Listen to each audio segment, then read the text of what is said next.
the UK. There's hundreds of thousands of people in the streets protesting the mandatory digital ID that is starting on January 1st. But Americans are not protesting in the street because they don't even realize what they have in their pocket.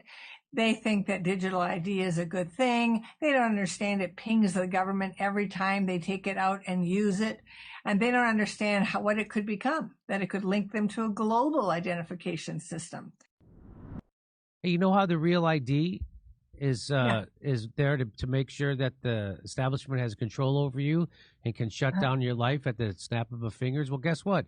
Rand Paul's doing something about it. Chairman Rand Paul introduces the Safeguarding Personal Information Act of 2025. Real ID is effectively creating a national ID card with no limit on the personal information being shared between all 50 states, the District of Columbia possessions, and territories, said Chairman Rand Paul. My bill repeals this dangerous mandate and restores the privacy, due process, and First Amendment rights stripped away in 2005. The government should not have a dossier on every American. You should never have to show your papers to travel freely within your own country or enter a building your tax dollars paid for.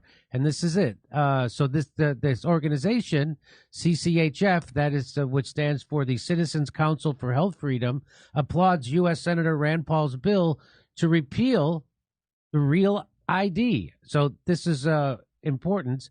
So Citizens Council for Health Freedom, which is leading the charge nationwide against the federal Real ID system, commends U.S. Senator Rand Paul, chair of the U.S. Senate Committee on Homeland Security and Government Affairs, for introducing the Safeguarding Personal Information Act of 2025, a bill to repeal the Real ID Act of 2005, introduced on September 11th, the anniversary of the very event that led to the creation of Real ID. Senator Paul's bill takes aim at the system of surveillance being built in the name of national security. Senator Paul is standing up for state sovereignty and for every American's right to privacy and personal autonomy. Bring her in. She's with us right here.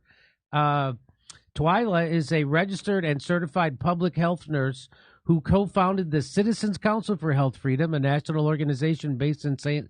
Paul, Minnesota, that advocates for healthcare choices, individualized patient care, and medical and genetic privacy. She's widely recognized for her Health Freedom Minute, which is her radio feature heard on over 780 radio stations nationwide, and for her book, Big Brother in the Exam Room, The Dangerous Truth About Electronic Health Records. Please welcome back to the show,